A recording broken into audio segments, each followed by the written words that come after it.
السلام علیکم ورحمۃ اللہ وبرکاتہ۔ الحمد للہ نحمده ونستعینه ونستغفره ونؤمن به ونتوکل علیہ ونعوذ باللہ من شرور انفسنا ومن سیئات اعمالنا من یهده اللہ فلا مضل له ومن یضلل فلا ہادی له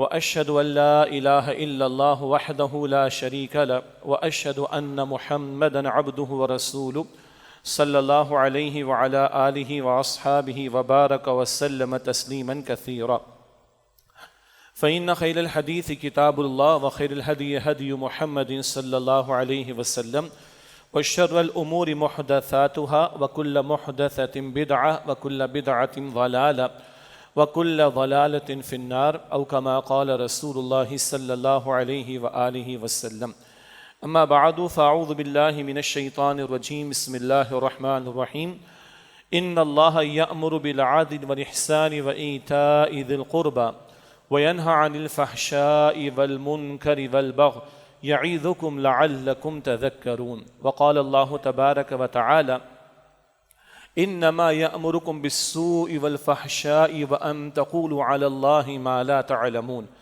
وقال اللہ تبارک وتعالی الزانیة والزانی فاجلدوا كل واحد منهما 100 جلدة ولا تأخذكم بهما رأفة في دين الله إن كنتم تؤمنون بالله واليوم الآخر وليشهد عذابهما طائفة من المؤمنين وقال الله تبارك وتعالى الذين إن مكناهم في الأرض أقاموا الصلاة وآتوا الزكاة وأمروا بالمعروف ونهوا عن المنكر ولله عاقبة الأمور وقال النبي صلى الله عليه وآله وسلم الحياء شعبة من الإيمان وقال عليه الصلاة والسلام إذا لم تستحي فاصنع ما شئت صدق الله العظيم وصدق رسوله النبي الكريم رب اشرح لي صدري ويسر لي امري واحلل عقدة من لساني يفقهوا قولي واجعل لي وزيرا من اهلي آمین یا رب العالمین۔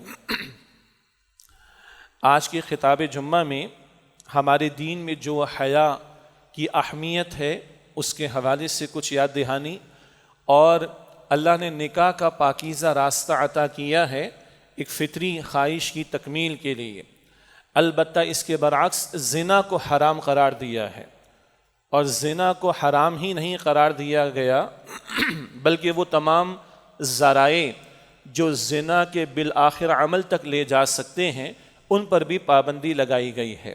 اس کا تذکرہ کرنا مقصود ہے، اور حالیہ چند واقعات جو ہمارے سامنے آئے ہیں اور مستقل آ رہے ہیں، ریپ کے کیسز کا معاملہ ہو، گھروں سے لڑکیوں کے فرار ہونے کا معاملہ ہو، خاندان والوں کو بائی پاس کر کے عشق و محبت کی داستانیں ان کا طرز عمل ہو، نکاح کے عمل کو چھوڑ کر زنا کے راستے کو اختیار کرنے کی بات ہو، شوبز کے نام پر اور ٹیلی ویژن اور میڈیا اور فلم اور ڈرامہ اس کے نام پر شریعت کے احکامات کی دھجیاں بکھیری جاتی ہوں، اور پھر اس کے نتیجے میں قتل بھی ہوتے ہوں، خودکشیاں بھی ہوتی ہوں، خاندان برباد، معاشرہ گندگی کا ڈھیر۔ یہ نتائج اس لیے ہیں کہ شریعت کے احکامات کو ہم نے نہ صرف یہ کہ پامال کیا بلکہ شریعت کی تعلیمات کا مذاق اڑایا، شریعت کے احکامات کو دقیانوس کہا ہے، شریعت کے احکامات کی بات کرنے والوں کو آؤٹ ورڈ یا بیک ورڈ کہا گیا ہے، بیک ورڈ معاف کیجیے گا، اور شریعت نے جو سزائیں عطا کی ہیں ان کو معاذ اللہ کچھ لوگوں نے وحشیانہ قرار دیا ہے۔ یہ نتیجے تو نکلنے ہیں اس کے، تو یہ حالیہ واقعات پر زیادہ گفتگو نہیں کرنی، مگر جڑ میں جائیے نا، یہ واقعات کیوں پیش آتے ہیں، یہ خاندان کیوں برباد ہو رہے ہیں، یہ زنا کیوں عام ہو رہا ہے، یہ نکاح کے پاکیزہ راستے کو کیوں ترک کیا جا رہا ہے، اور کیوں ہمارے گھرانے آج اسٹیج پر آ چکے ہیں، یہ گفتگو ہے جو آج کی نشست میں کرنا مقصود ہے۔ اور آخر میں غزہ کی جو صورتحال ہے، دل جہل جاتا ہے انسان کا، سچی بات ہے، اللہ کہ دل مردہ ہو چکا ہو، ضمیر مر چکا ہو، انسانیت ہمارے اندر سے ختم ہو چکی ہو، تو پھر سے اس معاملے کی حساسیت، اس کی یاد دہانی، ہمارے بس میں جو کرنے کا کام ہے اس کی یاد دہانی، اور حکمرانوں کو جو غیرت آنی چاہیے، ہمارے حکمراں ہوں یا دیگر مسلم ممالک کے حکمراں ہوں، ان کو جو توجہ ہمیں دلانی ہے اس کا تذکرہ گفتگو کے آخر میں انشاءاللہ تعالیٰ آپ کے سامنے رکھیں گے۔ سب سے پہلی بات، ہمارے دین نے حیا کو بڑی اہمیت دی ہے۔ اللہ کے رسول مکرم علیہ السلام کی مختلف احادیث ہیں، کبھی حضور فرماتے کہ الحیاء شعبۃ من الایمان، حیا ایمان کا ایک حصہ ہے۔ کبھی اللہ کے نبی علیہ السلام فرماتے کہ حیا اور ایمان قرانا، یہ دونوں ساتھی ہیں، کمپینینز ہیں، جیسے دوست ایک ہی جگہ ساتھ دکھائی دیتے ہیں نا، تو فرمایا کہ حیا اور ایمان دونوں دوست ہیں، ساتھی ہیں، کمپینینز ہیں۔ اگر ایک چلا جائے تو دوسرا بھی چلا جاتا ہے۔ دو دوست بیٹھے ہیں، ایک کے گھر سے فون آ گیا، وہ اٹھتا ہے، دوسرا بھی چلا جاتا ہے۔ بلکہ چار بھی بیٹھے ہوں، کسی ایک گھر سے فون آ گیا تو باقی تین بھی اٹھ کے چلے جاتے ہیں۔ تو حیا اور ایمان ساتھی ہیں، اگر ایک چلا جائے تو دوسرا بھی چلا جاتا ہے۔ اسی طرح اللہ کے رسول مکرم علیہ السلام نے یہ بھی ارشاد فرمایا کہ پچھلی نبوت کے کلاموں میں سے یہ بات بھی ہے، یعنی انبیاء اور رسولوں کی مشترکہ تعلیم کا یہ بھی نقطہ ہے، اذا لم تستحی فاصنع ما شئت، جب تم میں حیا نہ رہے تو تم جو چاہو سو کرو۔ کیا مطلب ہے اس کا؟ جو کرو گے وہ کم ہے، جو تباہی آئے گی وہ کم ہے، جو بربادی آئے گی وہ کم ہے۔ جب تم میں سے حیا نکل جائے تو تم جو چاہو سو کرو، پھر تم اپنے آپ کو خود ہی بھگتو، اور اپنے آپ، یہ تشریح میں کر رہا ہوں، اپنے آپ کی بربادی کی خود ہی تم سامان کرو گے پھر۔ تو یہ مختلف احادیث جامع ترمذی میں، بخاری شریف میں، مسلم شریف میں ہمیں ملتی ہیں، جہاں حیا کی اہمیت کو جا بجا اللہ کے رسول علیہ السلام نے بیان فرمایا۔ باقی ایک تفصیلی نقطہ ہے، اس کا حاصل یہ ہے کہ حیا ایک فطری جذبہ ہے جو بندے کو گناہ سے روکتا ہے۔ حیا ایک فطری جذبہ ہے جو بندے کو گناہ سے روکتا ہے۔ اگر وہ فطری جذبہ ختم ہو گیا، بے باکی آ گئی، تو سب کچھ ہوگا، بد اخلاقی بھی ہوگی۔ اگر کوئی اولاد ماں باپ سے سینہ تان کر، چیخ کر، چلا کر بات کرے تو ہم کیا کہتے ہیں؟ بڑا بے حیا ہے۔ حالانکہ وہاں کوئی لباس کا مسئلہ نہیں، ابھی پردے کا مسئلہ نہیں، یہ بد اخلاقی جو اس نے کی ہے، اس کو ہم کہہ رہے کہ یہ بے حیا ہو گیا۔ تو حیا ایک فطری جذبہ ہے جو بندے کو گناہوں سے روکتا ہے۔ البتہ اسی کے ذیل میں پھر وہ تعلیمات ہیں جہاں نکاح کی ترغیب اللہ کے رسول علیہ السلام نے دلائی۔ مثال کے طور پر بخاری شریف میں حدیث ہے، حضور فرماتے کہ نوجوانوں، تم میں سے جو استطاعت رکھتا ہے وہ نکاح کرے، تم میں سے جو استطاعت رکھتا ہے وہ نکاح کرے۔ یہ نکاح کرنا، یہ نکاح نگاہ کو نیچا رکھتا ہے اور شرمگاہ کی حفاظت کرتا ہے، پرائیویٹس کی حفاظت کرتا ہے۔ ترغیب دلائی اللہ کے نبی علیہ السلام نے۔ تو حیا ایک بڑا موضوع ہے، وسیع موضوع ہے، ساری زندگی کے معاملات پر پھیلا ہوا ہے، لیکن وہ جو نکاح کی ترغیب دلائی ایک فطری خواہش کی تکمیل کے لیے، اور زنا پر پابندی لگائی گئی، اور پھر ان سے متعلق جو احکامات دیے گئے وہ بھی حیا کی حفاظت کے لیے۔ تو اس حدیث میں کیا ہے؟ اے نوجوانوں، تم میں سے جو استطاعت رکھتا ہے وہ نکاح کرے، اور یہ نکاح کیا کرتا ہے؟ نگاہ کو نیچا رکھتا ہے، شرمگاہ کی حفاظت کرتا ہے۔ پھر حضور نے یہ بھی فرمایا صلی اللہ علیہ وسلم کہ جو ابھی نکاح کی استطاعت نہیں رکھتا وہ روزہ رکھے۔ یہ روزہ کیا ہے؟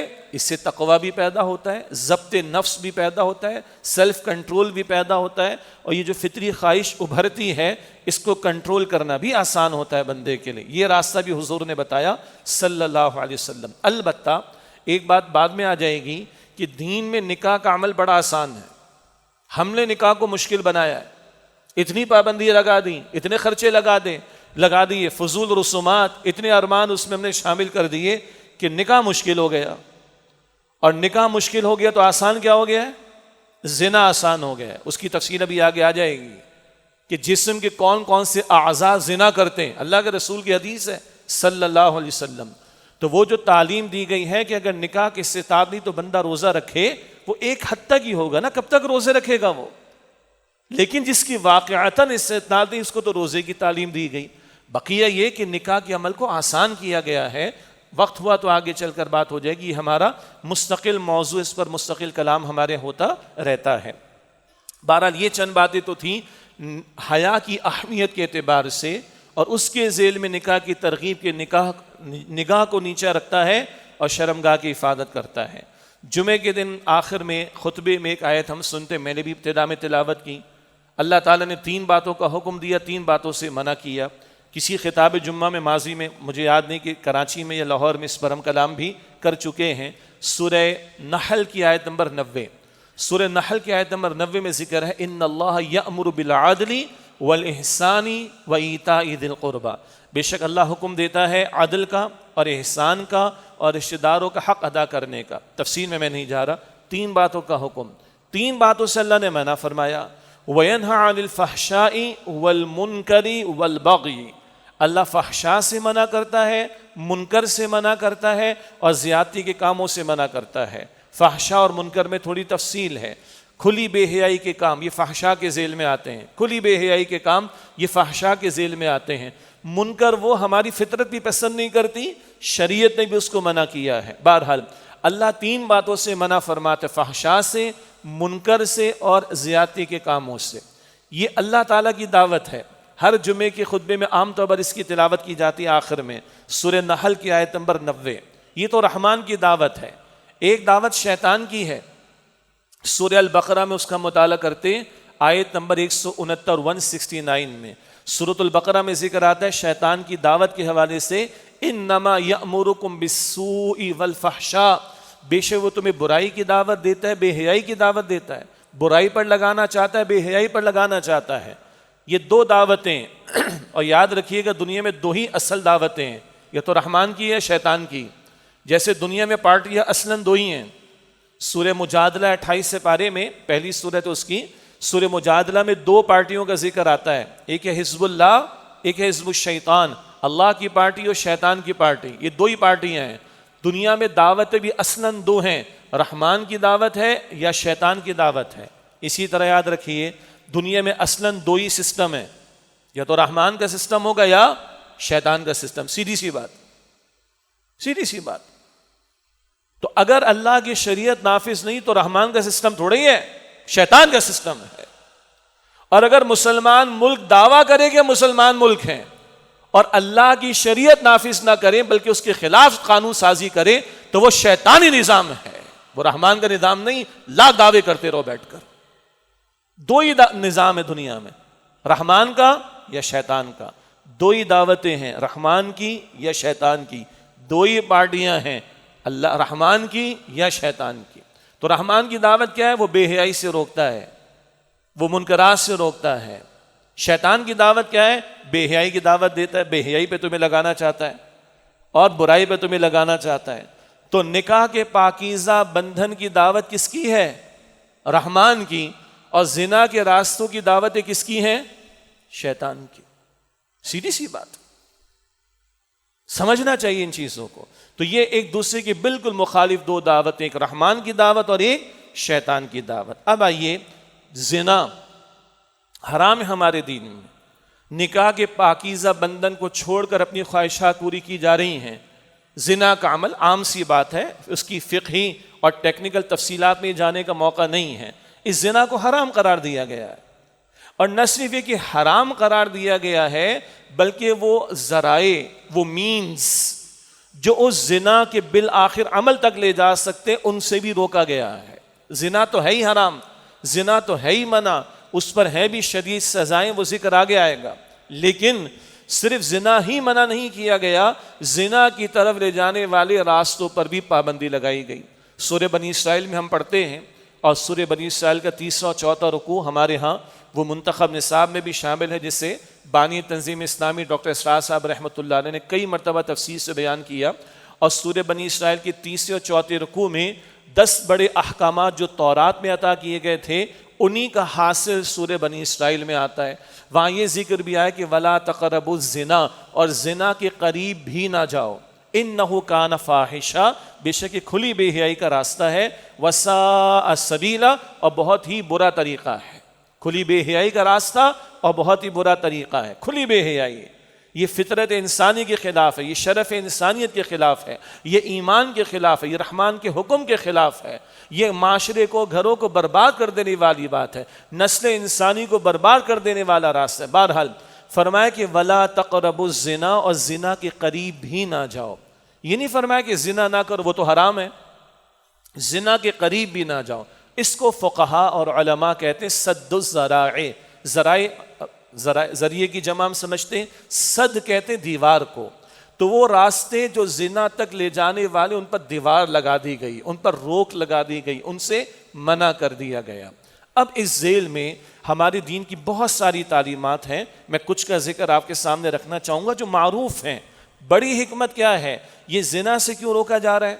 کیوں؟ معاشرے گندے ہوتے ہیں، معاشرے برباد ہوتے ہیں، معاشرے تباہ ہوتے ہیں، گھر برباد ہوتے ہیں، گھریلو زندگی برباد ہوتی ہے، خاندانی نظام برباد ہوتا ہے، فیملی سسٹم برباد ہوتا ہے، زوجین کا اعتماد ختم ہو جاتا ہے، پتہ نہیں اولاد میری ہے کہ نہیں، تو کیا باپ شفقت کرے گا کسی بچے پر؟ خاک کرے گا وہ مرد، بلکہ وہ مرد کیا خاک شفقت کرے گا اس پر؟ پورا نظام برباد۔ بہرحال معاشرے کو گندگی سے، تباہی سے، بربادی سے بچانے کے لیے ان کی ظاہری صحت بھی ٹھیک رہے، باطنی صحت بھی ٹھیک رہے، ان کی جسمانی صحت بھی ٹھیک رہے، ان کی روحانی صحت بھی ٹھیک رہے، یہ بڑے مقاصد ہیں۔ اور ان مقاصد کے تحت نہ صرف یہ کہ زنا حرام کیا گیا، بلکہ زنا کی طرف لے جانے والے راستوں سے بھی روکا گیا، یا ان راستوں پر بھی پابندی لگا دی گئی۔ اب مثال کے طور پر ہم قرآن کریم میں مطالعہ کرتے ہیں تو اللہ تعالیٰ نگاہوں کی حفاظت کی تعلیم دیتا ہے۔ سورۃ النور کا مطالعہ کریں، آیت نمبر 30 سے آیت نمبر 31 ہے۔ پہلے مردوں کو کہا گیا کہ نگاہوں کی حفاظت کریں، پھر عورتوں کو کہا گیا نگاہوں کی حفاظت کریں۔ کیوں؟ یہیں سے تو بات شروع ہوتی۔ رسول اللہ صلی اللہ علیہ وسلم نے ارشاد فرمایا، یہ بری نگاہ، بد نگاہی جسے کہتے ہیں، یہ بری نگاہ شیطان کے زہر میں بجھے ہوئے تیروں میں سے ایک تیر ہے۔ یہ بری نگاہ، جس کو عام طور پر کہا جاتا ہے برے ارادے سے نگاہ ڈالنا، شہوت سے نگاہ ڈالنا، بری نگاہ، یہ بری نگاہ شیطان کے زہر میں بجھے ہوئے تیروں میں سے ایک تیر ہے۔ یہاں سے بات شروع ہوتی ہے، پھر شرمگاہ، پرائیویٹس، یہ شرمگاہ پھر اس کی تصدیق کرتی ہے، تکذیب کرتی ہے۔ شیطان کی بات کو مانتے مانتے یہاں سے کام شروع ہوتا ہے، اور بندہ غلط جگہ اپنی خواہش کو پورا کرتا ہے، حرام ذریعے سے پورا کرتا ہے، گویا شیطان کی دعوت پوری اس سے قبول کر لی۔ تو پھر شرمگاہ تصدیق کرتی ہے یا تکذیب کرتی ہے، یہ یہاں سے۔ اس کا ایک اور خطرناک نتیجہ، آج کل لوگ کہتے ہیں نا نمازوں میں مزہ نہیں آتا، عبادت میں دل نہیں لگتا، قرآن کی تلاوت میں لطف نہیں آتا، ہے نا؟ یہ عبادات کی لذت چھن جاتی ہے اس بد نگاہی کی وجہ سے۔ کہاں مزہ آتا ہے؟ وہ مولانا عطا اللہ شاہ بخاری رحمۃ اللہ علیہ بڑے عالم تھے، بڑے خطیب تھے۔ وہ دور تھا کہ رات بھر لوگ سن لیا کرتے تھے گفتگو، مگر ہماری زبان میں بور نہیں ہوتے تھے۔ آج تو راتیں کہاں لگتی ہیں، بہت بڑی تعداد کو پتہ ہے۔ ان کا دور تھا، لیکن راتیں جاگ کر بھی لوگ ان کی باتیں سن لیا کرتے تھے۔ کبھی کسی کیفیت میں آ کر انہوں نے بھی کہا کہ میں زندوں کے قبرستان میں 40 برس سے قرآن سنا رہا ہوں، میں زندوں کے قبرستان میں 40 برس سے قرآن سنا رہا ہوں، یہ گانے والیوں کے گانوں پر جھومتے ہیں، یہ گانے والیوں کے گانوں پر جھومتے ہیں اور قرآن سن کر اونگتے ہیں، قرآن سن کر اونگتے ہیں۔ یہ اس دور کی بات ہے جب تو black and white T V بھی نہیں تھا، اس دور کی باتیں ہیں۔ آج ہم 2025 میں بیٹھے ہیں، عیسوی میں،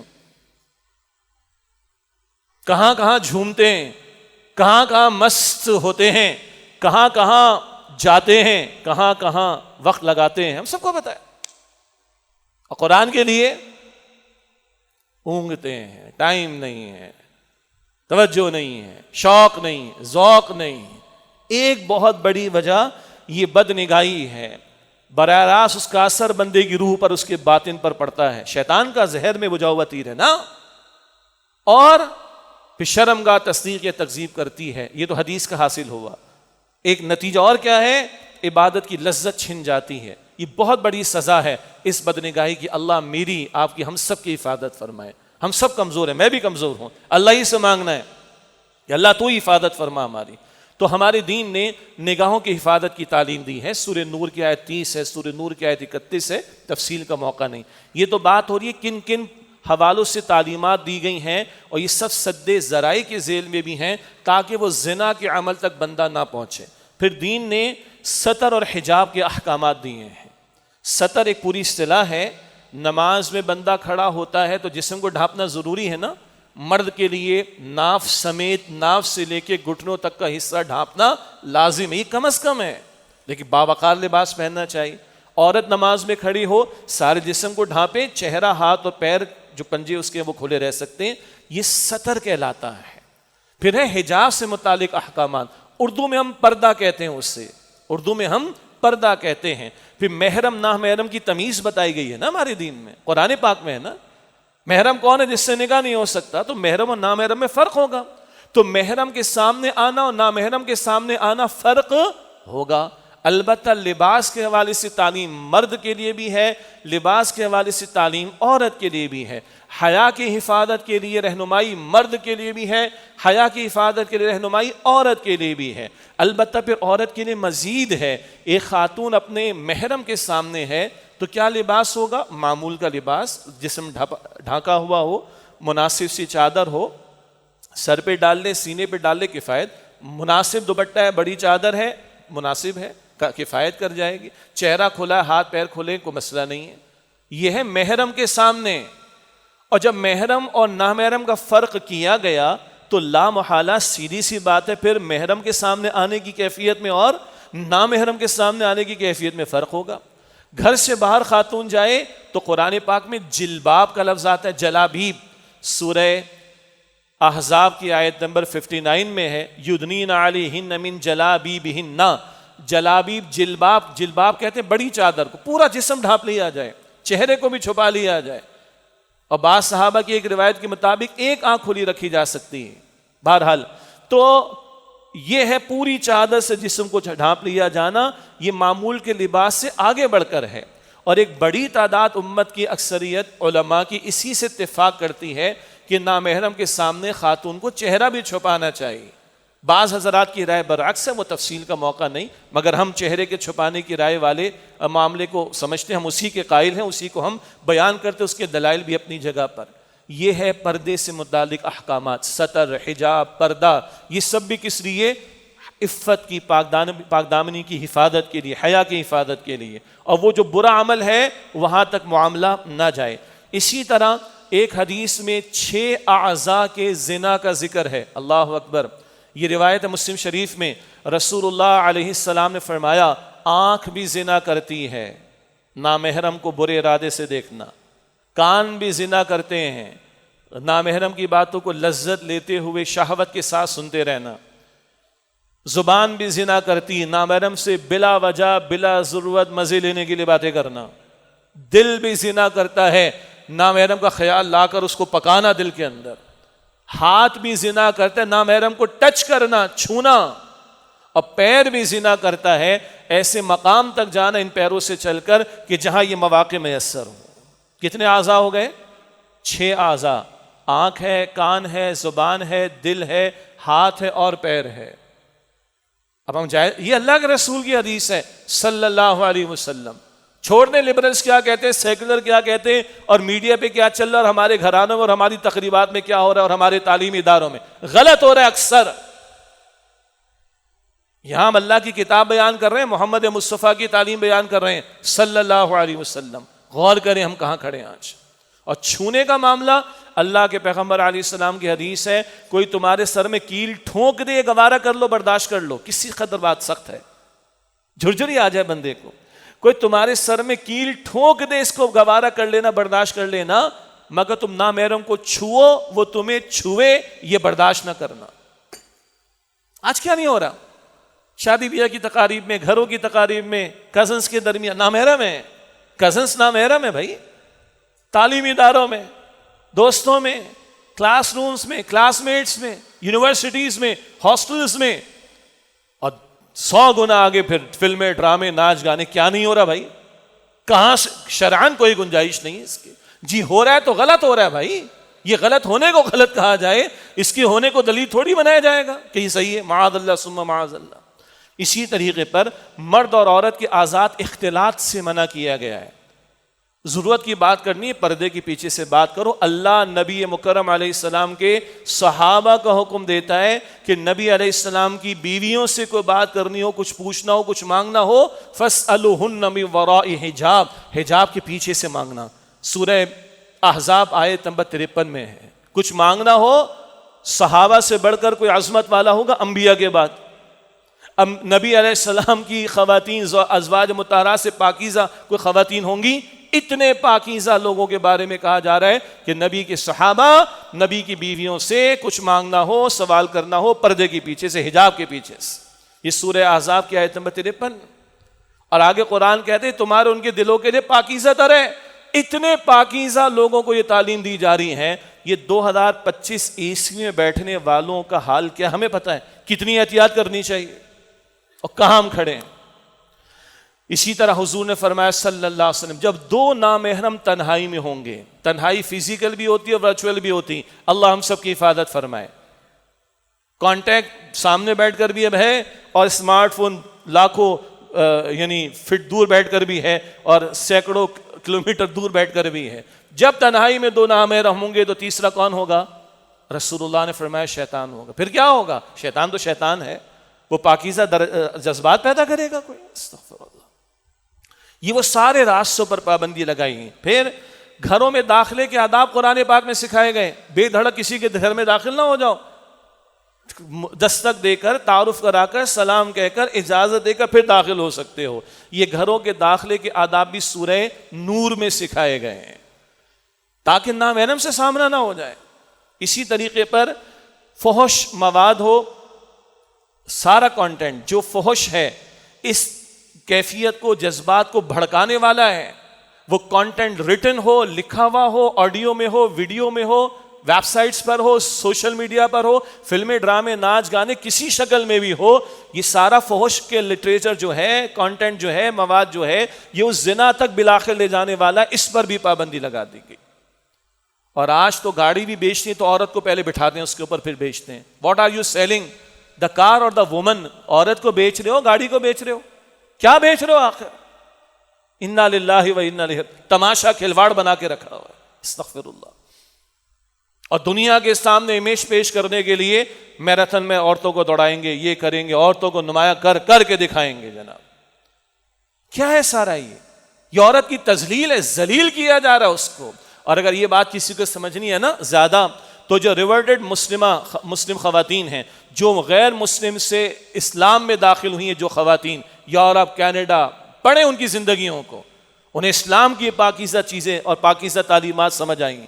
اس گندگی کے ڈھیر میں جہاں وہ جی رہی تھیں، ان کو سکون ملا تو قرآن پڑھ کر سکون ملا تو محمد مصطفیٰ علیہ السلام کی تعلیم پڑھ کر، ان کو اسلام کا فیملی فیبرک جو اسلام دیتا ہے، اسلام جو فیملی سسٹم دیتا ہے، نکاح کا پاکیزہ راستہ عطا کرتا ہے، عفت والی زندگی عطا کرتا ہے، ایک عورت کو جو کئی محرم مردوں کی پروٹیکشن عطا کرتا ہے، عزت دیتا ہے، تکریم دیتا ہے، پڑھے جا کر ان کو۔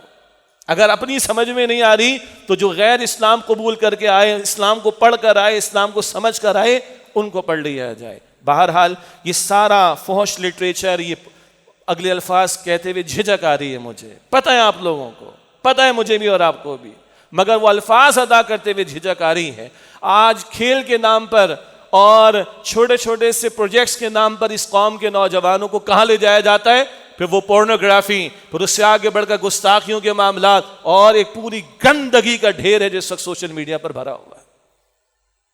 غیرت نام تھا جس کا گئی تیمور کے گھر سے، اسی لیے اللہ کے رسول نے فرمایا علیہ السلام، حیا ایمان دونوں ساتھی، ایک چلا جائے تو دوسرا بھی چلا جاتا ہے۔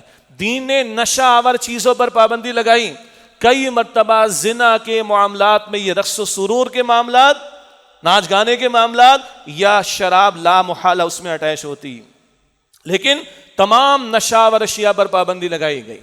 اور آج ہماری حالت کیا ہے آگے میں ذکر کروں گا، ہم کھڑے کدھر ہیں نشے کے استعمال میں۔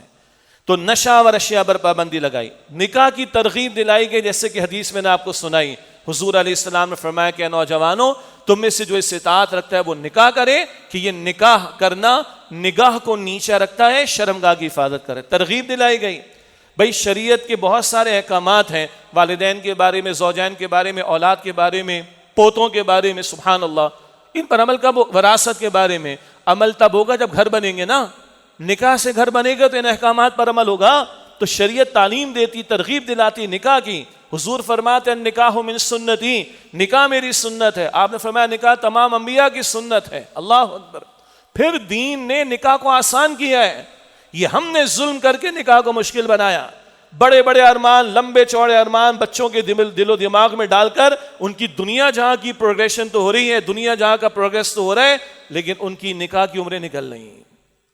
اور غیر فطری سی بات ہے، بند ادھر باندھیں گے کہیں اور سے پانی نکل آئے گا۔ پھر وہ ہاتھ کا زنا اور کان کا زنا اور زبان کا زنا اور دل کا زنا اور پیر کا زنا کہاں جائے گا؟ وہ ادھر ہی آئے گا۔ تو آسان کیا ہے شریعت نے، نکاح کا اعلان ہے، اچھا ہے کہ مسجد میں اس کا خطاب ہو جائے، گفتگو ہو جائے، مہر ادا کرنا کفالت کی ذمہ داری شوہر پر ہے، مناسب حال ایک ولیمے کا اہتمام، بس کفالت کی ذمہ داری شوہر پر ہے اور وہ اپنے مناسب حال جو اخراجات ہیں وہ پورے کرے۔ اس کے لیے لمبے چوڑے ہم نے جو رسومات کے ڈھیر پیدا کر دیے اور لمبے چوڑے ہم نے پلان بنا ڈالے، نتیجے کیا؟ جوانیاں لٹ رہی ہیں، زنا کے راستے آسان ہو رہے ہیں اور بربادی آ رہی ہے۔ اللہ حفاظت فرمائے۔ ہمارے استاد ڈاکٹر اسرار صاحب رحمۃ اللہ علیہ نے تو باقاعدہ ایک تحریک کے عنوان سے، نکاح ایک آسان تحریک یا نکاح آسان کرنے اس کی تحریک، اس کے حوالے سے ہم مستقل نکاح کے خطبے میں ان باتوں کو بیان کرتے ہیں تاکہ نکاح کا عمل آسان ہو۔ اور یاد رکھیں ماں باپ، اگر اولاد کی نکاح کرنے میں تاخیر ہو رہی ہے، وہ برائی میں مبتلا ہو رہی ہے، تو ماں باپ ذمہ دار ہوں گے، جواب دیں گے اللہ کے ہاں۔ آسان کر دیں نکاح کے عمل کو اور ارلی میرج اس کی کوشش کریں، جلد نکاح کی کوشش کی جائے تاکہ ایمان اور حیا ہمارے بچوں کی محفوظ رہ سکے۔ پھر اللہ کے دین میں زنا کا عمل اگر کوئی کر لے تو بڑی سخت سزائیں بتائی گئیں۔ غیر شادی شدہ مرد یا عورت اگر زنا کرے، غیر شادی شدہ مرد یا عورت اگر زنا کرے تو 100 کوڑوں کی سزا سورہ نور آیت نمبر 2 میں ہے۔ اور اللہ کیا فرماتا ہے سورہ نور میں؟ الزانیۃ والزانی فاجلدوا کل واحد منہما 100 جلدہ۔ زنا کرنے والی عورت اور زنا کرنے والا مرد دونوں کو 100 کوڑے لگائے جائیں۔ وَلَا تَأْخُذْكُمْ بِهِمَا رَأْفَةٌ فِي دِينِ اللَّهِ، اور ان دونوں کے معاملے میں اللہ کے دین کے حوالے سے کو تم نرمی نہ برتنا۔ ادھر مساوات ہے بھائی، چور مرد ہو یا چور عورت ہو، سورہ مائدہ دونوں کو سزا ملے گی۔ زانی مرد ہو زانی عورت ہو، سزا دونوں کو ملے گی شریعت کے حکم کے مطابق۔ البتہ یہ کیا ہے؟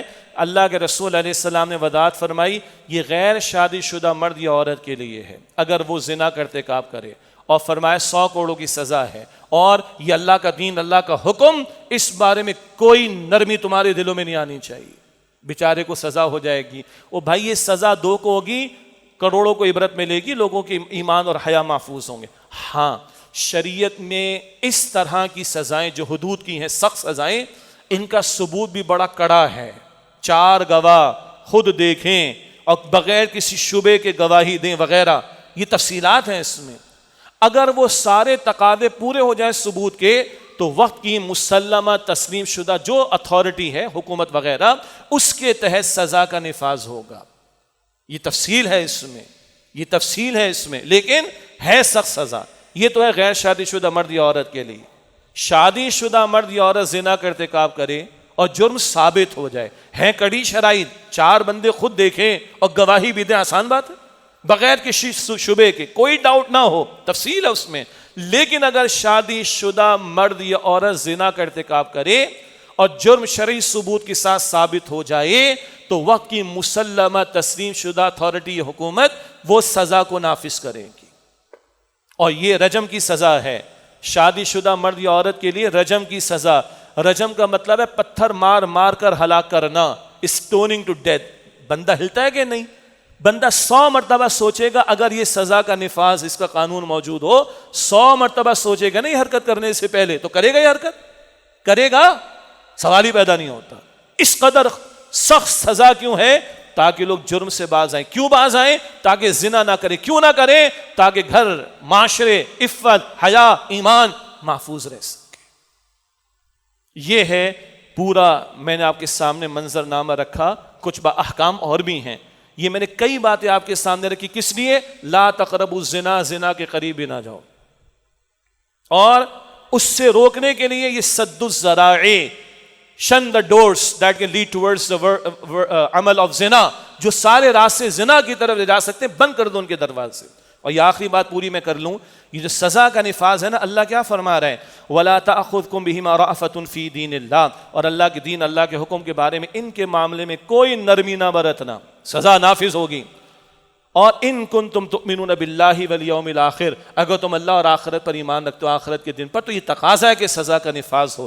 وَلْيَشْهَدْ عَذَابَهُمَا طَائِفَةٌ مِّنَ الْمُؤْمِنِينَ، اور چاہیے کہ ایمان والوں کا ایک گروہ اس کا مشاہدہ کرے، کس کا؟ سزا کا، تاکہ عبرت آئے۔ یہ قرآن اکیڈمی DHA کراچی ہماری، نیچے ہمارے آفیسز ہیں۔ میں شروع 97 میں یہاں پر آیا تھا، اور اس زمانے میں ایران کی ایک ویڈیو کسی صاحب نے ہمیں دکھائی، 27 منٹ کی ویڈیو تھی۔ 3 منٹ کے بعد میرے پسینے چھوٹ گئے، 3 منٹ کے بعد. ابھی تو پہلے ہی پتھر پڑا تھا اس کو, جھرجھری کے آ گئی, پسینے چھوٹ گئے, بند کر دیا میں نے اس ویڈیو کو. یہ ہے مقصد, عبرت حاصل ہونی چاہیے. یہ تو ہو گئی دین کی تعلیم. اب صورتحال کیا ہے ہماری؟ ہمارے ہاں کیا ہے جی؟ آزاد اختلاط, پردے کے احکامات کی دھجیاں بکھیرے جانا. کچھ لوگ ہیں ماشاءاللہ دین پر عمل پیرا ہیں, پردے اور اس کے حجاب کے احکامات پر عمل پیرا ہیں, لیکن وہ کم ہوتے جا رہے ہیں. ایک بڑی تعداد ہے جو اس کے برعکس ہے, اور اس بڑی تعداد میں ایک تعداد ہے جو دھڑلے سے ان احکامات کا مذاق اڑا رہی ہے. کیا ہے جی؟ پردے کے احکامات کا جو ہے مذاق اڑایا جانا, آزاد اختلاط کی بات, کو ایجوکیشن, کو ورک پلیسز, مرد عورت کا آزاد اختلاط, لڑکی لڑکیوں کا آزاد اختلاط. ہمیں بھی پتہ ہے, آپ کو بھی پتہ ہے, شتر مرغ کی طرح کب تک اپنے ریت کے اندر ہم سر دیے بیٹھے رہیں گے. کیا حشر ہو رہا ہے آج جی؟ آزادی کے نعرے, عورت کی آزادی کے نعرے, اور اس آزادی کے نعرے میں اس کو کھلواڑ بنا کر پریزنٹ کرنے کی باتیں. نشہ کہاں تک پہنچا ہوا ہے؟ اس شہر کراچی کی گیٹڈ کمیونٹیز کے اندر نشہ, لاہور, اسلام آباد بھرا ہوا ہے, تعلیمی ادارے بھرے ہوئے ہیں. ایک بہت بڑے شہر کے انٹرمیڈیٹ بورڈ کے چیئرمین نے 1 گھنٹہ مجھ سے الگ سے ایک موضوع پر خطاب کرنا تھا, الگ بات ہوئی 2 گھنٹہ, 1 گھنٹہ بتا رہے ہیں جہاں ہاتھ ڈالا ٹیچرز, پرنسپل, سپورٹ اسٹاف اور اسٹوڈنٹس, بچے بچیاں, نشہ بھرا ہوا ہے. بہت بڑا ادارہ ہے, میں کسی کا نام نہیں لوں گا, کراچی بھی, لاہور بھی, بہت ہائی اپس کا ادارہ ہے. 6-7 کلاس کی بچیاں نشہ کر رہی ہیں, ہاں نشہ کر رہی ہیں. پریشان ہو گئے لوگ, بھرا ہوا ہے. پرائیویٹ انسٹیٹیوشن چلانے والے ہم جانتے ہیں انہیں, کہہ رہے ہیں اب یہ میٹ اپ پلیسز ہیں, ملنے ملانے کے بہانے ہیں سارے. تعلیم دینے کے ساتھ ناچ گانا, تعلیم دینے کے ساتھ ہلا گلا, تعلیم دینے کے ساتھ وہ پروڈکٹس کے میں ان کا نام نہیں لے سکتا بھی آپ کے سامنے, اس کی مارکیٹنگ کے لیے وہاں پہ پروگرامز ہو رہے ہیں. اس کا کیا تعلق ہے تعلیم سے؟ یہ ناچ گانے کا کیا تعلق ہے تعلیم سے؟ یہ پارٹیز کا کیا تعلق ہے تعلیم سے؟ یہ نشے کا کیا تعلق ہے تعلیم سے؟ بھرا ہوا ہے سارا. اور فحشاء کا معاملہ, میڈیا کہہ رہے جناب وہ فلاں لڑکی کا یہ مسئلہ ہو گیا, فلاں کا وہ مسئلہ ہو گیا. ارے مجرم تو تم ہو, سارا دکھایا, جذبات بھڑکائے, سب کچھ ہوا, اب کوئی تو کرے گا. بچیوں کے ساتھ ریپ نہیں ہو رہا, بچوں کے ساتھ زیادتیاں نہیں ہو رہی, درندے ان کو زیادتی کرنے کے بعد مار نہیں ڈالتے, پھر چیختے ہو کہ یہ ہو گیا. تبھی تو دین نے کہا کہ راستے روکو, تم نے تو راستے صاف کیے, تم نے سارا گندگی کرنے دکھایا ہے. اب کوئی یہ کرتا ہے کوئی وہ کرتا ہے تو تم جو ہے وہ چیخنا شروع کرتے ہو, مرثیہ کہنا شروع ہو جاتے ہو. اور آگے سے ہم کہیں کہ دین یہ بتاتا ہے تو لوگ کیا کہتے ہیں, تم دقیانوس ہو, تم بیکورڈ ہو, تم پابندیاں لگانا چاہتے. پابندیاں رب نے لگائی ہیں جو میرا اور آپ کا خالق ہے. ہم کہیں کہ شریعت کے احکامات کو نافذ کرو, نکاح کو, ارے بھی عمر ہی کیا ہے, یہ بھی تو زندگی کے مزے لینے کے بعد نکاح کریں گے تو بچے گا کیا ان کے اندر؟ آپ کے میرے شہر کی یونیورسٹیز کے بچے آگے بتاتے ہیں, 21 اسٹوڈنٹس کی ایک کلاس ہے, 18 بچے بچیاں ڈپریشن کا شکار ہے.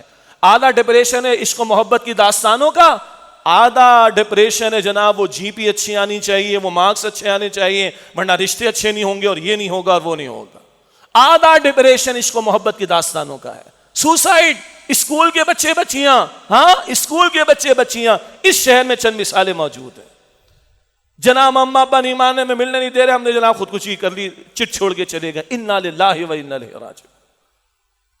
اور پھر ہم کہیں کہ شریعت نافذ کرو, شریعت سخت سزائیں اللہ نے دی ہیں تاکہ لوگوں میں خوف پیدا ہو, وہ یہ گندے کام نہ کریں اور لوگوں کی زندگیاں, حیا, ایمان, گھرانے, معاشرے محفوظ رہ سکیں. تو کچھ لوگ کھڑے ہو کر کہتے ہیں بڑی وحشیانہ سزائیں, انا للہ و انا الیہ راجعون, یہ بڑی ظالمانہ سزائیں, انا للہ و انا الیہ راجعون. یہ تو کلمہ کفر ہے. یہ کہتے ہیں ہمارے معاشرے کے کچھ لوگ. پھر ہم روتے جناب وہ یہ ہو گیا فلاں کا, میں کسی خاص کیس کا معاملہ بیان نہیں کر رہا, پھر وہ ہو گیا. ہوگا کیوں نہیں ہوگا؟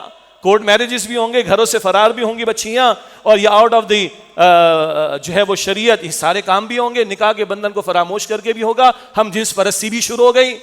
انا للہ و انا الیہ راجعون. کہاں تک اب اپنی زبان کو روکیں؟ اب بھی ہمیں خیال نہ ہے تو ہم کہاں کھڑے ہوں گے آخر؟ اور حکومتی سرپرستی بھی ہے, اور حکومتی سرپرستی میں یہ سب کچھ چلنے بھی دیا جا رہا ہے. ان کو توجہ دلائیں, ان کے پاس تو ٹائم نہیں ہے. کسی کو سینٹ کے الیکشن جیتنے, کسی کو اپنی سیٹیں بچانی, کسی کو اپنے مستقبل سنوارنے, کسی کو امریکہ میں, کینیڈا میں, آسٹریلیا میں جزیرے چاہیے, اور تو ان کے پاس ٹائم نہیں. کیا ہمارے مقتدر طبقات ہوں، کیا ہمارے حکمراں ہوں، اور کیا اپوزیشن والے ہوں، پیسہ سیٹ مال دولت یہی چاہیے ہمیں. کیا جواب دیں گے اللہ تعالیٰ کو؟ الذین مکناہم فی الارض اقاموا الصلاۃ وآتوا الزکاۃ وامروا بالمعروف ونہوا عن المنکر. قرآن کہتا ہے سورہ حج کی آیت نمبر 41 میں، جنہیں ہم زمین میں اختیار عطا کریں گے وہ نماز کا نظام قائم کریں گے، وہ نماز کا نظام قائم کریں گے، وہ نیکی کا حکم دیں گے اور بدی سے روکیں گے. میں فیلڈ مارشل صاحب کو کہنا چاہوں گا، گو کہ ٹیکنیکلی ہمیں حکومت سے بات کرنی چاہیے. حکومت بھی کیسی حکومت ہے ہم سب کو پتہ ہے، اور اس وقت کس کی طاقت ہے ہمیں پتہ ہے. آپ کو اگر اللہ نے طاقت دی ہے اللہ پوچھے گا آپ سے اس کے بارے میں، اور اگلے مسئلے پر بھی میں نرس کرنا ہے انشاءاللہ. حکمرانوں سے ہم کہنا چاہیں گے اللہ نے طاقت دی ہے، اختیار دی، اللہ پوچھے گا. اور جو سمجھتے ہیں کہ ہمارے حاکم یہ نہیں کر سکتے تو ان کو ہٹ جانا چاہیے اسمبلیز کے اندر سے. جرم میں مبتلا ہے پھر آپ بھی. اگر شرعی احکامات نافذ نہیں ہو رہے، اگر یہ بے حیائی کو روکنے کے آپ کام نہیں کر رہے، اگر آپ یہ شریعت کے نفاذ کی طرف نہیں جا رہے اور ان سزاؤں کے نفاذ کی طرف آگے نہیں بڑھیں گے، تفصیل ہے مانتے ہیں، لیکن کوئی اگر اس کی فکر نہیں ہے اللہ پوچھے گا ضرور. اس آیت کے آخر میں سورہ حج کی آیت 41 وَلِلَّهِ عَاقِبَةُ الْأُمُورِ، اور سارے معاملات اللہ کی طرف لوٹائے جائیں گے، اللہ پوچھے گا ضرور. میرے گھر کا ذمہ دار میں ہوں، اللہ مجھ سے پوچھے گا. ہاں میرے چھوٹوں کا ذمہ دار میں پوچھے گا اللہ مجھ سے. 25 کروڑ کے ذمہ دار تم ہو، 25 کروڑ پر تمہارا اختیار ہے، اللہ تم سے بھی پوچھے گا. وقت مکمل ہو رہا ہے، اس سے غزہ کے حوالے سے آخری چند باتیں میں آپ کے سامنے رکھوں. یعنی سچی بات ہے، اللہ کی قسم اٹھا کر آپ بھی دل رکھتے ہیں، میں بھی دل رکھتا ہوں، آپ بھی صاحب اولاد ہیں، میں بھی صاحب اولاد ہوں. کس طرح بچوں کی لاشیں ہمارے سامنے، کس طرح بھوک کا ہتھیار یہ ظالم اور غاصب اسرائیلی صہیونی ریاست کے لوگ کس طرح ان بچوں کو اب یہ بھوک کو ہتھیار بنا کر شہید کر رہے ہیں، کس طرح. اور قربان جائیے اللہ کی قسم، آپ بھی ویڈیوز دیکھتے ہیں، میری تو ہمت پوری ویڈیو دیکھنے کی اللہ کی قسم نہیں ہوتی، چند جھلکیاں اس میں سے ہم دیکھ پاتے ہیں. بچہ گود میں ہے اور وہ اللہ کا بندہ کہہ رہے ہیں رضینا ربا، ہم اپنے رب سے راضی ہیں، ہم اپنے رب سے راضی ہیں، حسبنا اللہ نعم الوکیل، اللہ ہمارے لیے کافی، اللہ ہمارے لیے کافی ہے. خدا کی قسم وہ کہہ رہے، ایک کا چچا زاد بھائی شہید ہوا، اس کو دفن کیا ہے اور وہ تقریر کر رہا ہے، پوری تقریر میں نے سنی ہے. یار اے میرے بھائی، اللہ کے رسول سے شکایت کرنا ان لوگوں کی، اللہ کے رسول سے شکایت کرنا. یہ سیسی بیٹھا ہوا ہے مصر میں، یہ محمد بن سلمان بیٹھا ہوا ہے یہ سعودی عرب کے اندر، اور ان کے پروردہ لوگ آج یہود کا ساتھ دے رہے ہیں. اور مجھے اجازت دیجیے میں ایڈ کروں، آج ترکیہ ہے، یو اے ای ہے، اب بھی تجارت قائم ہے ان کی اسرائیل کے ساتھ. گیس دینے والے، ان کو بجلی دینے والے، ان کے فیول دینے والے، ان کو اور پروویژنز دینے والے کوئی کافر لوگ نہیں، یہ مسلمان ممالک ہیں. ظالم ہم لوگ، ہمارے کاندھوں پر یہ ظلم ہے آج. اور میں فیلڈ مارشل صاحب سے کہوں گا، آپ ٹرمپ سے آ کے مل کر آئے ہو، اللہ پوچھے گا آپ سے. میں کور کمانڈر سے کہوں گا مشورہ دو، اپنے فیلڈ مارشل کو مشورہ دے سکتے ہو آپ. میں پارلیمنٹ کے ممبر سے کہوں گا مشورہ دو اپنی کابینہ کو. میں عوام سے کہوں گا لکھو ان لوگوں کو، مطالبہ کرو ان کے سامنے، کوئی ان کو جگانے کی کوشش کرو، ان کو غیرت دلانے کی کوشش کرو. یہ لاشیں بھی ہمیں نہیں ہلا رہے، یہ لاشیں بھی ہمیں نہیں ہلا رہے، ہم اللہ کو کیا جواب دیں گے؟ ہم بات کر سکتے ہیں بھائی، کر رہے ہیں، ہم لکھ سکتے ہیں، ہم لکھ رہے ہیں، لکھیں گے ایمبیسیز کو، مسلم ایمبیسیز کو، نان مسلم ایمبیسیز کو بھی. مگر میں اپنے جذبات کا اظہار کر رہا ہوں، بھائی کچھ تو کرو، کچھ تو کرو. کیا فائدہ اس یو این او میں بیٹھنے کا، نکلے وہاں سے سارے مسلم ممالک. کچھ تو پریشر ڈالو، تمہاری سرحدیں ملی ہوئی، جا کے عربوں کو ہمارے حکمراں کہہ تو سکتے ہیں، بھیک مانگنے تو چلے جاتے ہیں، غیرت دینی کی بنیاد پر کچھ کہہ تو سکتے ہیں. اللہ کے سامنے تو جواب دینا ہے کہ نہیں دینا ہم نے. اور ہم کیا کریں بھائی؟ دعا تو کرو. افسوس ہے مسجدوں میں دعائیں نہیں ہو رہی، افسوس ہے مسجدوں میں دعائیں نہیں ہو رہی، افسوس ہے مسجدوں میں ہم دعائیں بھی نہیں کر رہے.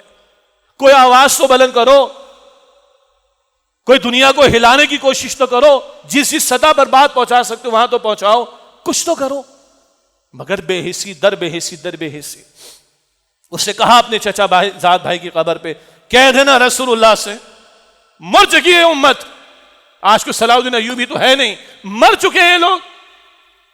یہ سعودیہ کے ڈیزرٹ میں، صحرا میں یہ اسکیٹنگ کے لیے برف بچھا رہے ہیں، اور برابر میں ہمارے بچے ایک پیالے کے اندر ایک بلی اور بلی کا بچہ کھا رہے ہیں.